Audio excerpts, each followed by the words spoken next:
What's up everybody? Among all the fantastic new lore we got for Symmetra and Zenyatta in the recent Overwatch short story, something you may have overlooked is the possible new hero who was teased in both the short story itself and Symmetra's corresponding hero challenge. So in this video, I'm going to break down why Vishkar negotiator Sanjay Korpal is now more likely than ever before to become a playable hero, and in my opinion is now one of the most likely new hero candidates for Overwatch 2. This is Master Ian Gamer. Real quick, I'd like to remind you to subscribe and restore that bell icon if you enjoy this video, and consider hitting that join button down below to become a channel member and earn some cool rewards. But now, let's analyze the potential new hero teased in Stone by Stone.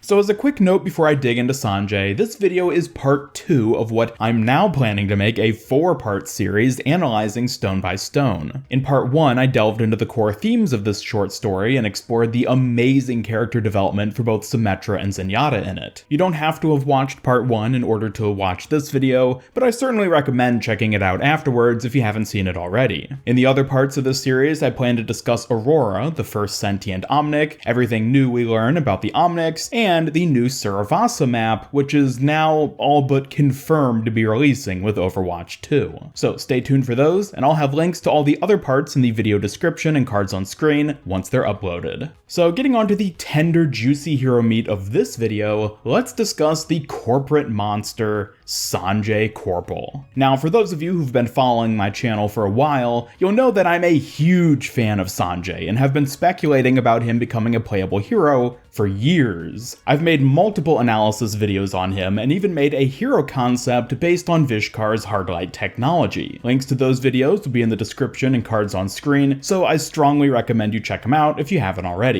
But anyways, why should you, a likely non-Sanjay fanatic, be on board with the idea of him becoming a new hero following the release of this short story? Well, there's a couple things which stick out to me as being strong indicators of his new hero potential. The first is the inclusion of him as a spray in Symmetra's hero challenge. This is something we've seen Blizzard do before with important non-playable characters, most notably with Mauga and Wen in Baptiste's hero challenge. Mauga specifically has been confirmed to be a hero who was at one point in development prior to getting replaced by Sigma, and he likely still has an incredibly strong chance of getting added to the roster in Overwatch 2. Wen, on the other hand, may or may not end up being a hero. He's appeared a few times throughout the Overwatch story so far, but for the time being, he's a bit too underdeveloped for me to be convinced one way or the other about him. But the important thing to note about Sanjay's spray is that it's evidence of Blizzard themselves regarding him as an important enough character to give him this kind of attention. So while the spray itself by no means confirms him to be an upcoming hero, it absolutely emphasizes his significance within the Overwatch story and universe, which is very good news for any potential new hero. I mean, considering that there are only 7 new sprays added with Sim's challenge, and out of all the potential characters and imagery from the story they could have picked, they decided to dedicate an entire spray to Sanjay, I'm definitely sus of Blizzard's plans for him going forward. But even more important than his inclusion of the spray is the development he gets within the short story itself.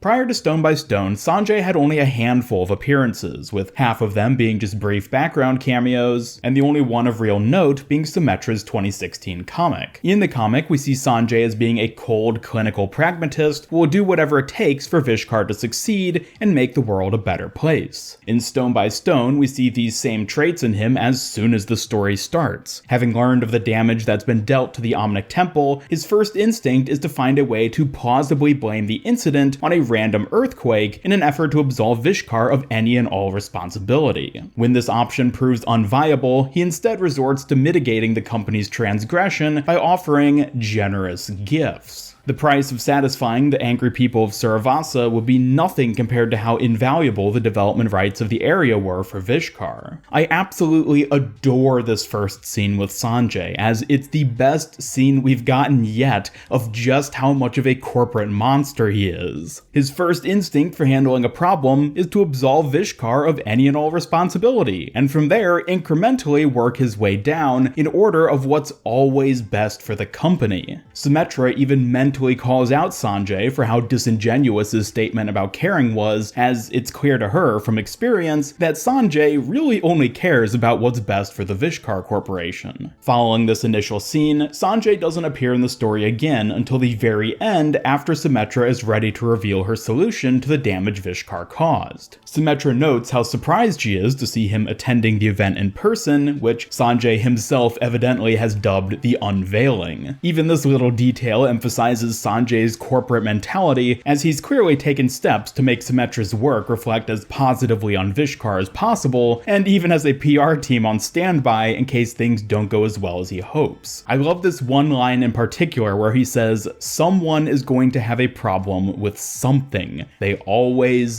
do." To me, this emphasizes not just how experienced Sanjay himself is in dealing with these sort of situations, but also perhaps a shred of humanity. I think it's safe to say that this remark carries at least a degree of frustration, which is an emotion we rarely, if ever, see him otherwise portraying. In fact, one of my favorite things about his portrayal overall in Stone by Stone is how much more humanized he is compared to any of his other appearances. Even in Symmetra's comic, he came across as very cold and practical, but in this story, he's described as having warm smiles and kind eyes, an amiable voice, and an overall gentle demeanor, at least when interacting with Symmetra specifically. All of these make Sanjay feel more sympathetic and thus likable in spite of his corporate mentality and actions. Now, it's certainly possible that these positive qualities are facades, and especially given Symmetra's limited social skills, it is possible that she is simply being deceived by him. But either way, the amount of focus and attention to detail Sanjay receives in this short story is highly remarkable. If nothing else, it's evident to me that Blizzard is interested in developing him more as a character, and has utilized Stone by Stone to at least partially achieve this. Now, beyond just the development we get of Sanjay being a corporatist and potentially a somewhat nice person, the thing which stuck out to me more than anything else about him in Stone by Stone, and is also perhaps the single biggest indicator of him being a future hero, is the setup it gives of Sanjay himself undergoing some kind of character arc.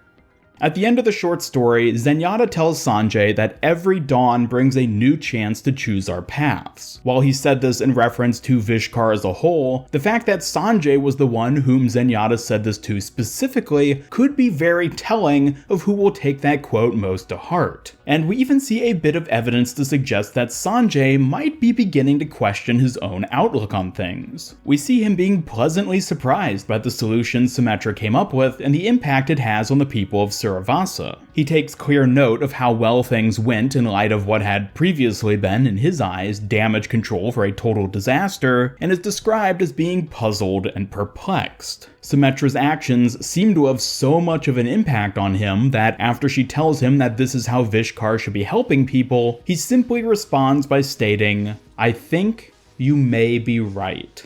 If this isn't evidence of Sanjay second-guessing the way he's operated within Vishkar prior to this point, then I don't know what is. To me, this is a clear-cut teaser for him undergoing his own character growth during whatever events unfold following Stone by Stone. And again, this doesn't guarantee that he'll become a playable hero, but Sanjay Korpal has now been perfectly set up to undergo his own substantial character arc. Keep in mind, not only has Sanjay been shown to be a ruthless Vishkar official, but he's also a member of Talon's inner council. The amount of conflict this could cause for him both internally and against the other Talon members is massive. Does he try to leave Talon as he realizes the error of his ways? We all know what happened the last time a hero tried to ditch Talon, and Baptiste was essentially just a foot soldier. What happens when an inner council member has a change of heart? Or perhaps Sanjay doesn't go so far as to leave Talon, but rather tries to influence the organization and other council members in light of his changing character. Honestly, I think this may be the more likely scenario, as we've already seen him commit horrific, unforgivable acts that I don't believe could be retroactively ignored even if he changes now as a person. I suspect that he'll remain both within Talon and Vishkar, but will now be forced to deal with the inner conflict of trying to know how far is too far when it comes to building a better world through corporatism.